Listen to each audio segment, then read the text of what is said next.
Et bonjour à tous et bienvenue pour le dernier épisode de la saison 1 en Pro Cycliste.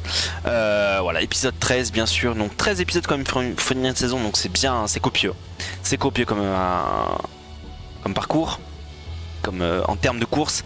Alors je vais continuer à contracter le montage maintenant, du coup on va enlever les périodes de transition, les courses, entre les courses et tout. Je vais voir un peu sauf s'il se passe des trucs ou quoi, mais je vais contracter tout ça.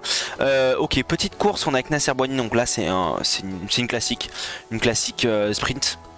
En espérant en avoir fini avec toutes ces chutes parce qu'on en a plein le dos. Pour être poli. Bien sûr, les baroudeurs vont être là. Et on est à 0, donc non, on doit juste rouler devant et puis tranquille quoi. Boigny qui est toujours pas en forme hein.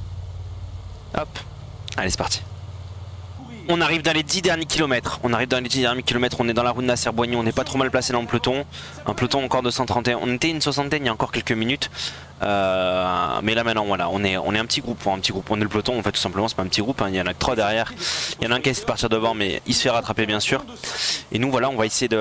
Je sais pas comment la fin se termine. Je sais pas s'il y a un... Bon, il n'y a pas l'air d'avoir de virage ou quoi. Voilà, on se met dans la route de Boigny. Par contre, il n'y a personne pour l'emmener. Boigny, c'est dommage parce que même pas Capio est pas là. Donc en vrai, je pense que Boigny il va essayer de suivre. Alors Capio est juste là. Non, c'est Capio, non, c'est Baos. Je suis con, c'est la Bahreïn, c'est pas du tout Arkea. On va voir. En tout cas, un Boigny qui suit, c'est bien. On va voir, sinon on va sprinter un peu avant, un peu après, je sais pas.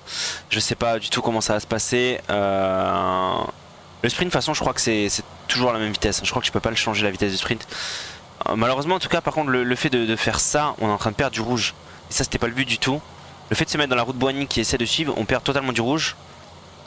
Mais on va pouvoir sprinter quand même. Allez c'est parti, on va sprinter. Je sais pas quelle place on va faire. Et après on va faire une... Alors c'est qui gagne? C'est Brian Cocard qui gagne. Et nous on fait 7, 8ème, 9ème. Derrière Boigny qui fait 4ème. Bon c'est bien en vrai, on a fait une belle place. On est moins fort qu'eux, donc forcément sur la fin ils ont plus d'accel, ils ont plus de sprint. C'est logique, ça semble logique.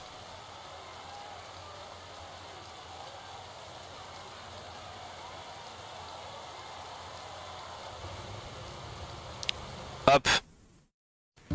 Donc voilà, c'est une petite classique avec Cocard qui s'impose, bien sûr. Allez, prochaine course. Ah, on a pris quand même... On a pris des points, hein. 37 points, c'est cool ça. Faut qu'on arrive au niveau 10. Bonjour à vous. Avis aux rouleurs et aux sprinteurs, c'est une course destinée pour les costauds. La course va se dérouler sous un temps magnifique. Allez, c'est parti pour le Tour de Vendée. T'es au service de tes leaders. Je dois faire 30 km devant. En plus, on a déclenché le pic de forme. Donc c'est parfait, on va le faire. Puis après, on va essayer de... Je sais pas qui c'est le leader du coup de l'équipe. Je comprends pas pourquoi c'est pas moi. Il n'a pas dû étudier le parcours pour Je sais pas. s'engager si tôt dans une... Allez, on est dans les 8 derniers kilomètres. On va pouvoir prendre notre gel. On est plutôt bien placé. On va se mettre à 99. Histoire d'essayer de tenir. Est-ce qu'on se met dans la route Bouddha? Oh, je pense qu'on va se mettre dans la route Bouddha, non? Je sais pas en vrai. Hop, 99. On va bientôt lancer le sprint. En vrai, on est bien placé. On est très bien placé. Allez, on va lancer le sprint. Je pense qu'on va faire une mauvaise place, mais... Victoire à l'arraché, superbe sprint. Et on fait 11ème. Dommage. Bouddha qui était bien placé par contre. Bouddha qui fait une bonne place, hein. 4ème.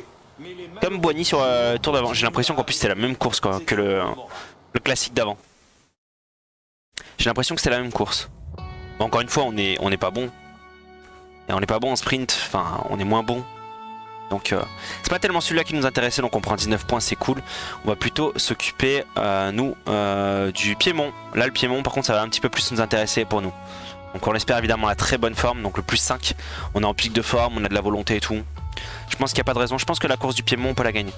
Pour le coup. On verra. Je le souhaite. Allez, c'est parti pour cette course. Bon, il y a du Julien Alaphilippe, des coureurs comme ça, donc ça va être compliqué. Hein. On espère avoir une très bonne forme, bien sûr. Et en espérant que les autres n'ont pas forcément une bonne forme. Mais vu qu'on a un petit retard, on a du plus 1.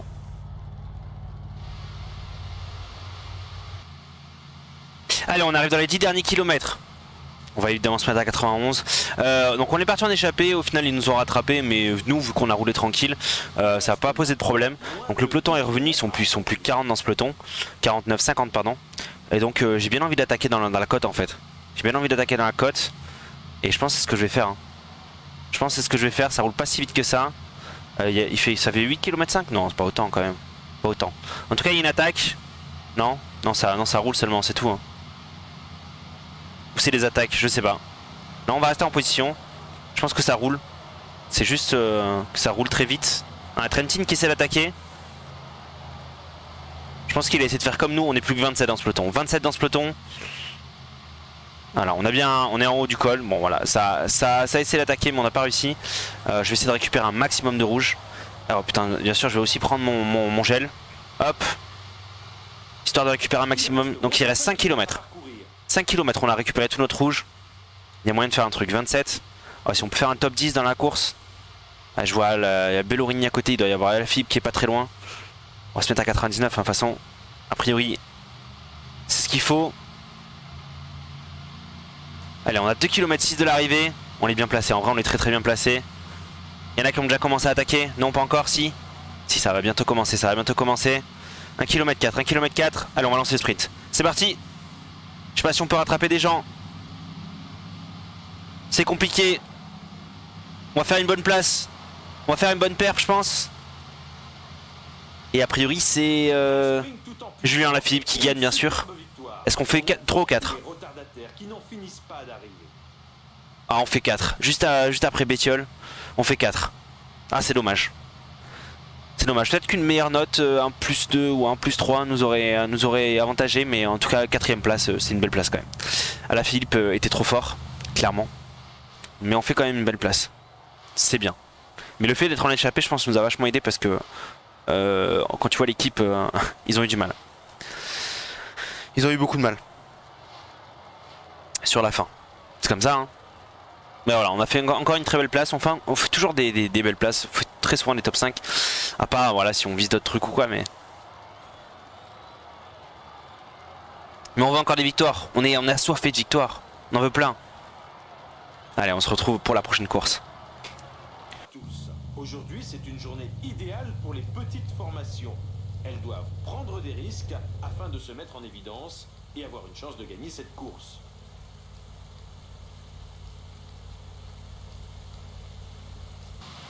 Allez, on arrive dans les 10 derniers kilomètres de ce Paris Tour. On est plutôt bien placé. On va se mettre direct à 99. Hein. Au moins, on est vraiment très bien placé. Oliver Naesen, ouais, qui est parti devant. L'échappée qui est à 30 secondes devant.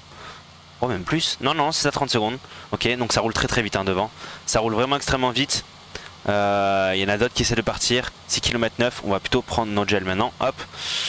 Et on va voir si on peut. Ça essaie d'attaquer. Nous on essaie de suivre par tous les moyens. Parfait. Ça donne tout là. Ça donne tout. Dommage qu'on n'a pas de coéquipier qui puisse nous amener. Parce que là on perd beaucoup de. On perd beaucoup de rouge. On est plus que 54 dans ce peloton. Et pourquoi c'est moi qui suis devant? Ah voilà. C'est bon. J'espère qu'on va récupérer assez de rouge pour sprinter. On est très bien placé en tout cas à l'avant de ce peloton. 3 km 4. On est que 54 du coup. Je vais bientôt sprinter. Je vais bientôt commencer à sprinter. Je pense à 1 km 5 je commence à sprinter. C'est bon, on a récupéré tout notre rouge. Oh, ça va être pas mal. Ça va être vraiment pas mal. Allez, on peut commencer. On peut commencer à sprinter. Ouais, ils ont tous commencé en même temps. Il y a le virage en plus. Allez, on donne tout. Non, malheureusement, Mathieu Van Der Poel et tout qui est bien meilleur que nous. Mais on est en train de faire un top 3 là. Ah, j'aurais dû commencer à sprinter avant, je pense. On fait un top 3. Derrière Arnaud Démarre et Mathieu Van Der Poel, mais je vois qu'il me reste encore du rouge. Donc j'aurais pu commencer à sprinter avant. Je pense que j'aurais pas gagné, mais en tout cas on fait une très belle place à nouveau. Mais toujours pas le petit truc qui nous permet de gagner quoi. Dommage. Mais voilà, c'était le grand favori, on savait qu'il était fort donc. Tant pis, c'est comme ça. On va aller voir le résultat, de toute façon dans pas longtemps normalement. Allez, c'est parti pour le chrono des nations, donc notre dernière course de la saison. Je sais pas en quelle position je pars, je vais partir dans les premiers. Voilà, c'est pas l'air d'être nous pour l'instant. Ouais, on part à la 8ème position, donc on va direct se caler. Hop, 7, 6, 5, Falloir qu'on y aille tout doucement. On verra en même temps la forme qu'on a. J'espère qu'on aura une bonne forme. Ce serait con de finir sur une mauvaise forme. Et c'est parti, on va y aller. Le chrono, les herbiers. On a une forme de +2, donc c'est très bien. Hop. Bon, ça n'empêche qu'on n'a pas beaucoup quand même de... Est-ce qu'on se met à 70? On reste à 70. Ah, d'ailleurs, on peut se mettre en x8. Hein. Hop, on peut se mettre à 75 là actuellement. Même 80, je pense. 83, histoire d'aller un petit peu plus vite. Hop. Voilà, au moins on récupère, on est à 80, on va assez vite. On peut réaccélérer. En vrai, on va vite. Hein. On est en train de rattraper notre collègue là. Oh merde, je suis allé un peu vite, Un peu trop vite, du coup j'ai plus de bleu. Et du coup je le rattrape plus du tout. Si je me mets à 75, c'est mieux. Pourquoi je récupère pas de bleu? À partir du moment où t'as plus de bleu, tu récupères pas? Putain, putain, c'est dommage, j'ai fait une belle course, mais... Apparemment non. Dès que t'as plus de rouge, apparemment c'est terminé. J'ai fait le 6ème temps pour l'instant. Bon, on va vite à distancer. On a 2,53 du meilleur, donc très mauvais temps. Mais ouais, j'ai eu plus de rouge rapidement. Après, c'était en x8, donc j'ai pas eu le temps de faire attention. Mais voilà, dernière course de la saison. On se retrouve pour le petit débriefing de fin de saison. Et Nelson Powell qui a fait un temps mais monstrueux. Dès le début, il a été là et il a jamais été doublé, même s'il a été approché. Nous évidemment on est très loin, on est dernier de notre équipe, mais on est quand même 107ème, ça va. En vrai c'est ok. C'est ok. Et ben voilà, fin de saison. Qu'est-ce qu'on peut dire? Normalement on va passer le niveau 10 à la fin du mois. Mais voilà, une saison avec 2 victoires. C'est pas non plus une grosse saison qu'on a fait. Mais c'était quand même une belle saison. Et puis on se retrouve la saison prochaine. On se retrouvera la saison prochaine pour... à la fermeture du marché des transferts. On va regarder un peu ce qui se passe. On a évidemment déverrouillé des succès. Ça nous intéresse pas trop. À 50 points, on est passé niveau 10. Donc ça, on va s'en occuper de suite. Points de compétence et points d'amélioration. Alors, est-ce qu'on augmente en grimpeur? Ça fait 61-63. Est-ce qu'on augmente en course par étape? C'est la même chose, non? On prend beaucoup de résistance et de...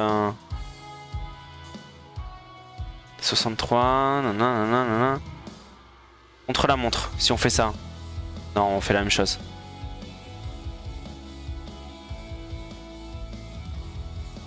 J'ai l'impression que grimpeur et course par étape, c'est la même chose. Il y a une grosse montée en contre-la-montre. Et si on se met en baroudeur, on récupère un petit peu plus en endurance. Moins en montagne. On va se mettre en grimpeur. Non, en course par étape, pardon. Ah non, c'est là. Hop. Voilà. Au moins une belle montée en contre-la-montre, belle montée en résistance et en récup. C'est bien. Et puis voilà. Hop. Fermeture du marché des transferts, c'est bon. Fin du pic de forme, ok. Normalement ça devrait aller très vite parce que là il n'y a plus de course du tout. J'ai pas mis le point de compétence. Je le mettrai à la fin. Je le mettrai à la fin. Plus 50 points encore. On va le mettre maintenant, le point de compétence.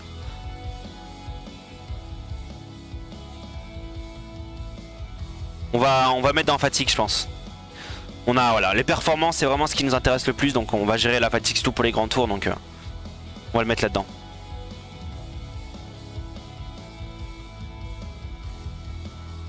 On a full misé en performance là. Et normalement ça devrait être la fin de la première saison. Au 31 décembre. Hop, 50 points à nouveau. Pré-saison. Pour démarrer la saison 2022, nous avons besoin de objectifs. Hop. Ok, bah ça on regardera tout ça au prochain épisode.